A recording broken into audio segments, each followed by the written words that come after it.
நல்லா நான் ஒரே ஒரு கேள்வி தான் சார் கேட்டேன். 2 விஷயங்கள் மாறுது, அப்படி மாறதுக்கு என்ன ரீசன் சொல்லி கேட்டு நீங்க மொத்தமா வெறும் ஆண்கள் தான் ரொம்ப உயர்வானவங்க அப்படிங்கிற மாதிரியே ஒரு பதிலோட சொல்லிட்டீங்க. இந்த நிகழ்ச்சியில வந்து நீங்க கேட்கறது பொதுவான மக்களுடைய மனசுல பட்டதெல்லாம் கேட்குறீங்க. வாஸ்துங்கிறது உண்மையிலேயே சொல்றேன் புனிதமானது. அதை தெரிஞ்சுக்கணும். கண்கள் எங்கே இருக்கணுமோ அங்கே இருக்கணும். ஈசான்ய பாகத்தில் எது இருக்கணுமோ அது இருக்கணும். அக்னியில் எது இருக்கணுமோ அது இருக்கணும். அதை தான் சொல்கிறது தான் வாஸ்து. சரி, இப்போ நீங்கள் சொன்னீங்க லாஸ்ட் டைம் நான் கேட்கும்போது என்ன சொன்னீங்கன்னா வந்து வாஸ்து பிரகாரம் தான் மாறுதுன்னு. அதுக்கு இன்னொன்று சொன்னீங்க ஆண்களுக்குன்னு தனியாக ஒன்றும் கிடையாது, பெண்களை சார்ந்து தான் இருக்குது அப்படின்னு சொல்லி அந்த வாஸ்துமே பெண்களுக்காக தான் பார்க்குறோம். இல்லைம்மா, அது வாஸ்து பார்க்கும்போது என்ன பார்ப்போன்னா, இப்போ நான் வாஸ்து பார்க்குறேன், நான் என்ன பார்ப்பேன்னா கணவன் மனைவி இருவரது ஜாதகத்தையும் கொடுங்க. அந்த வீடினுடைய வாஸ்துவும் அந்த வீட்டினுடைய வாஸ்து புருஷனும் இந்த கணவன் மனைவிக்கு ஒத்து போகுதா, அந்த வாசப்படி கரெக்டாக இருக்கா, இது கிச்சன் கரெக்டாக இருக்கா, லெட்ரின் பாத்ரூம் கரெக்டாக இருக்கா, பெட்ரூம் கரெக்டாக இருக்கா அப்படின்னு நம்ம பார்ப்போம். ஓகே, இதெல்லாம் வச்சு தான் அந்த பெண்ணுக்கு தான் நம்ம வந்து முக்கியத்துவம் கொடுத்து பார்ப்போம். ஏன் தெரியுங்களா, இது வந்து நம்ம ஒரு காமெடியாக ஒரு நிகழ்ச்சி பண்ணால் கூட எப்பவுமே கோபமாகவும் முகத்தை சுழிச்சுக்கிட்டும் ப்ரோக்ராம் பண்ணுறத விட சிரிச்சுக்கிட்டோம். அதே நேரத்தில் நீங்கள் சொல்கிறது கொஞ்சம் அப்படியே சிரிச்சுக்கிட்டே அந்த மருந்து கொடுத்தீங்கன்னா சந்தோஷமாக உங்களுக்கு புரியும். ஒரு பெண்ணு தான் ஒரு வீட்டில் இருப்பாமா, ஆண் வந்து சுற்றிக்கிட்டே இருப்பான். ஒரு பெண் வந்து அங்கே தான் கொடுத்துன்னு பண்ணுவா, 24 மணி நேரம் அந்த வீட்டில் இருப்பாள். அதனால் அந்த வைப்ரேஷன் அவளுக்கு பாதிக்கக்கூடாதுன்னு நாங்கள் பார்க்குறோம். இதில் வந்து ஆண் பெண் 2 பேரும் சேர்ந்தால் தான் வாழ்க்கைங்கிறது எனக்கு தெரியும்.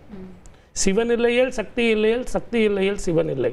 அது எங்களுக்கு புரியுது. ஆனால் புரிஞ்சுக்கணுங்கிறதுக்காக இந்த நிகழ்ச்சியில் நான் உங்களுக்கு சொன்னேன். ஓகே சார், நம்ம தொடர்ந்து பேசலாம் அதை பற்றி. விவேக் கரூர்லேருந்து இணைஞ்சிருக்கீங்க, யாருக்காக பேச போறீங்க விவேக்? வணக்கம் ஐயா. வணக்கம்மா, சொல்லுங்கம்மா.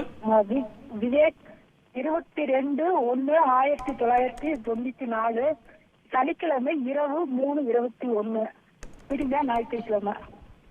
விடிஞ்சா ஞாயிற்றுக்கிழமைனா அப்போ 23 தானே சொல்லும். எந்த ஊர்ல இருந்து பேசுறீங்க? கரூர்லேருந்து பேசுறேங்க. அதுதான் அந்த மாதிரி தான். அதனால தான் அங்கே ஜாதகம் எல்லாரும் இப்படி தான் எழுதுறீங்க. அது குழந்தைகளுடைய வாழ்க்கையை பாதிக்கும். ரோகிணி நட்சத்திரம், ரிஷப ராசி, கரெக்டா? ஆமா, தயவு செஞ்சு அந்த ஜாதகத்தில் 23ன்னு போட்டுங்க. அது 22 முந்திய இரவுன்னு நீங்கள் அதில் போட்டிருக்கு. நாளைக்கு இந்த குழந்தைக்கு வந்து திருமண வாழ்க்கை பாதிக்கும். நீங்கள் இந்த மாதிரி 2 ஜாதகம், வாக்கிய பஞ்சாங்கம், திருக்கணிதம், எங்கள் ஊர் பஞ்சாங்கம், உங்கள் ஊர் பஞ்சாங்கம், அதெல்லாம் வேண்டாம். இது வந்து தெளிவாக புரிஞ்சுக்கிட்டு இந்த மாதிரி எழுதுங்க. அவருக்கு முதல்ல திருமண வாழ்க்கை பாதிக்கும். இவருக்கு இருதார தோஷம் அப்படிங்கிற தோஷம் மாங்கல்ய தோஷம். சூரியனது ஜாதகத்தில் சூரியனும் சுக்கிரனும் ஒரு வீட்லேயும் செவ்வாய் உச்சம் பெற்று இருப்பதனால இருதார தோஷம் மாங்கல்ய தோஷம். ஒரு முறை ஆடுதுறை அப்படிங்கிற சூரியனார் கோவிலுக்கும் வைத்தீஸ்வரன் கோயிலுக்கும் போயிட்டு வந்தா திருமண வாழ்க்கை ஒரு தாரமா அமையும், நல்லா இருக்கும். வேற நீங்க என்ன கேட்கணுமோ கேளுங்க. நன்றி, வாழ்க வளமுடன், ஆல் தி பெஸ்ட். அடுத்ததாக தேவகுமார் கடலூர்ல இருந்து இணைஞ்சிருக்கீங்க, யாருக்காக பேச போறீங்க? என் சந்துக்காக பேசுறேன் மேடம். அவங்களோட டீடைல்ஸ் எல்லாம் தாங்க சார், ஃபுல் டீடைல்ஸ் தாங்க, டைமோட தாங்க. டி நவீன் 27/10/95 விடிகாலம் 5/5/25 டேட் ஆஃப் பர்த். என்ன இன்னைக்கு எல்லாரும் அந்த விடிய காலையிலேயே சொல்லிட்டு இருக்கீங்க? வெள்ளிக்கிழமை விடியற் காலையில கரெக்டா? ஒரே குழப்பம், அதான் சார் குழப்பம் சார். இதுல குழப்பமே இல்லை சார். இன்னைக்கு இந்த நிகழ்ச்சியில வந்து ஒரு 5 நிமிஷம் லேட் ஆனா கூட பரவாயில்ல. தயவு செஞ்சு நான் இந்த நிகழ்ச்சியை வந்து நான் உங்களுக்கு புரிய வச்சுறேன் சார். இப்போ நம்ம தந்தி டிவியில கூட டிசம்பர் மாதம் 31ஆம் தேதி இரவு அந்த நியூ இயர் நிகழ்ச்சி நடத்துவாங்க. 12 அடிச்சு அடுத்த செகண்ட் பார்த்தீங்கன்னா ஹாப்பி நியூ இயர் அப்படின்னு சொல்லிட்டு எல்லாரும் கொண்டாடுறோம். அது ஏன் கொண்டாடுறீங்க? அடுத்த நாள் பிறந்துருச்சு. இதுக்கு எதுக்கு முன்னாள் சொல்லிட்டு திருப்பியும் வந்து 31ஆம் தேதி இரவு 1ஆம் தேதி காலையிலன்னு அந்த ஜாதகத்தில் எழுதிக்கிட்டு இருக்கீங்க? அந்த நாளில் வந்து 6 மணிக்கு சூரிய உதயத்துக்கு மறுநாள் ஆரம்பம். அது வாக்கிய பஞ்சாங்கம். அது பிரகாரம் அந்த காலத்தில் எழுதுறாங்க. ஆனால் இன்னைக்கு தந்தி டிவியில் வந்து நியூ இயர் பார்க்கும்போது 1ஆம் தேதி விடிய காலையில் நான் வந்து ஹாப்பி நியூ இயர் சொல்லிட்டு படுத்து தூங்குறேன். காலையில் 6 மணிக்கு போயிட்டு படுத்து தூங்கி எழுந்து 1ஆம் தேதி காலையில் எல்லாரையும் பார்த்து ஹாப்பி நியூ இயர்னு சொன்னால் என்ன சொல்லுவாங்க? சிரிப்பாங்களா இல்லையா? அதே மாதிரி தான் இப்போ நீங்கள் எழுதி வச்சிருக்கிறது. வாக்கிய பஞ்சாங்கமா திருக்கணித பஞ்சாங்கமா இந்த பஞ்சாயத்துக்கே நம்ம போக வேண்டாம். ஆனால் இந்த குழந்தையினுடைய வாழ்க்கையை நம்ம கெடுக்க வேண்டாம். 12 மணி அடிச்சிடுது அப்படின்னா ஜார்ஜியன் கேலண்டர் நம்ம புதுமையான அந்த வாழ்க்கைக்கு வந்துட்டோம். பழசை வந்து நீங்கள் நினைக்க வேண்டிய அவசியம் கிடையாது. ஆகவே இந்த கேலண்டர் பிரகாரம் நம்ம வாழ்க்கையை நம்ம மாற்றிக்கிறது தான் புத்திசாலித்தனம். இந்த குழந்தைக்கு இப்போ 29 வயசு, திருமண வாழ்க்கையும் செய்யும் தொழிலும் உடல் ஆரோக்கியமும் இதை கேள்வி கேட்கறதுக்கு தான் நீங்கள் எனக்கு ஃபோன் பண்ணியிருக்கீங்க. கரெக்டா? ஆமாங்க.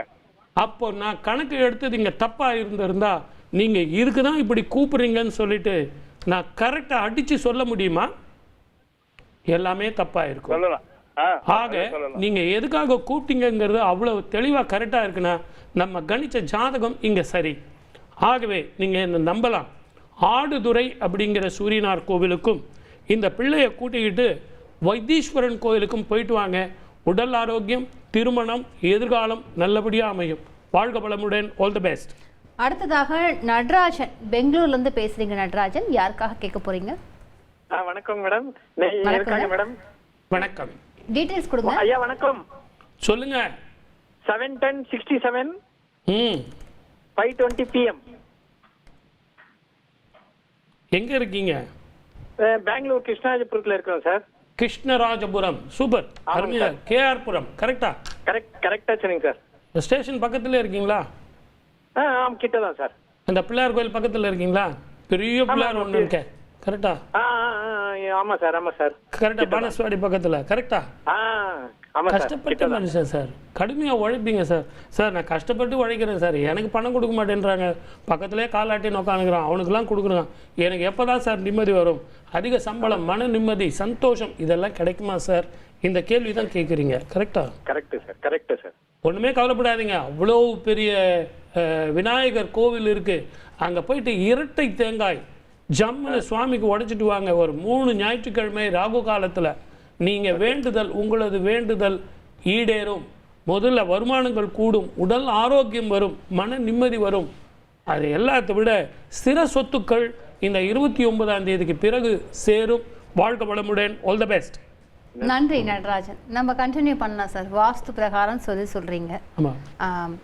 இப்போ வாஸ்து பார்க்கறது அப்படிங்கிறது வந்து நம்ம இப்போ ஒரு வீடு வாங்குறோம் அப்படின்னா சில பேர் கல்யாணத்துக்கு முன்னாடி வாங்கிடுவாங்க, சில பேர் கல்யாணத்துக்கு பிறகு வாங்குவாங்க. எது உசத்தமானது சார்? நீங்கள் அவ்வளோ சொல்கிறீங்க. அவன் வயசான காலத்தில் கூட வாங்க முடியாமல் இருக்கிறான். சில பேர் பிறக்கும் போதே வாங்கிட்டு தான் சார் பிறக்கிறாங்க. அதையும் சொல்லணும். அவன் வந்த வாரம் அப்படிமா அவங்க அப்பா பிறக்கும் பொழுது கொஞ்சம் பணத்தை கொஞ்சம் வச்சு அனுப்புகிறாரு. அதுதான் பூர்வ ஜென்ம சுக்குருத்தம், பூர்வ ஜென்ம புண்ணியம். ஆனால் என்னுடைய கேள்வி என்னன்னு கேட்டிங்கன்னா, நீங்கள் நல்ல வாஸ்துல நான் ஒரு பாயிண்ட் சொன்னேன், நீங்கள் கவனிக்கல. குல தெய்வம், அதாவது குலமே வாழறதுக்காக அன்னைக்கு வீடு கட்டினாங்க. நீங்கள் நல்லா இந்த நிகழ்ச்சியில் யோசனை பண்ணி பாருங்க. இது எங்கள் அப்பா கட்டின வீடு, இது எங்கள் தாத்தா கட்டின வீடு அப்படின்னு பெருமையாக பேசிக்கிறமே ஒழிய, யாராவது இது எங்கள் அப்பா கட்டின வீடு, இது நான் கட்டின வீடுன்னு ஒரு 50 வருஷத்தில் சொல்ல முடியுதுங்களா? நம்ம பார்த்த வாஸ்து, நம்ம பார்த்த வீடு, நம்ம பார்த்த ஃப்ளாட் எல்லாமே நம்ம ஜெனரேஷனோட முடிஞ்சு போகுது. ஆனால் பெரியவங்க பார்த்தது எல்லாமே ஒரு 100 வருஷத்துக்கு வாஸ்து பார்த்து கொடுத்துருக்காங்க. பேரன் பேத்தி, கொள்ளு பேத்தி, எள்ளு பேத்தி இவங்கெல்லாம் வாழ்ந்துருக்காங்க. ஆனால் இன்னைக்கு நம்ம பார்க்குற வாஸ்து வந்து நம்மளோட முடிஞ்சு போகுது. அதனால தான் சொல்கிறேன், வாஸ்து பார்க்கும்போது மிக தெளிவாக காம்ப்ரமைஸ் பண்ணாமல், சார் உங்களுக்கு என்ன சார் நீங்கள் சொல்லிட்டு போயிட்டீங்க, எங்களுக்கு வந்து 3 பெட்ரூம் சார். அம்மா நான் மறுபடியும் சொல்கிறேன், இந்த நிகழ்ச்சியை பார்த்துட்டு இருக்கிற என் அன்பு நேயர்களுக்கும் சொல்கிறேன், நீங்கள் பயோடேட்டா கொடுத்து அதை நான் சொல்லாமல் இந்த நிகழ்ச்சியை நான் விளக்கம் சொல்கிறேன்னா நீங்கள் புரிந்து கொள்ள வேண்டும். 3 பாத்ரூமு 3 பெட்ரூமு.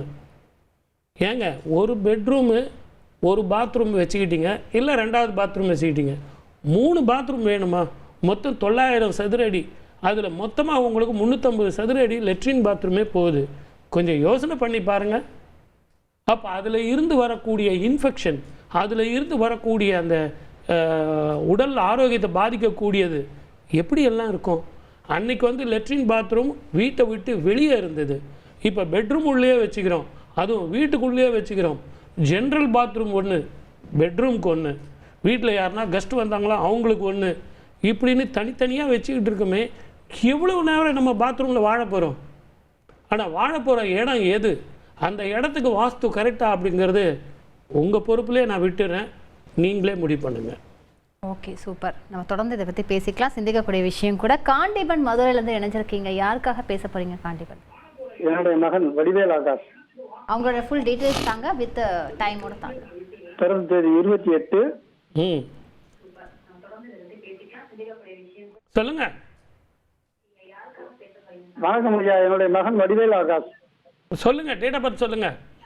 28/9/1999 செவ்வாய்க்கிழமை மாலை 3:15 புரட்டாசி 11.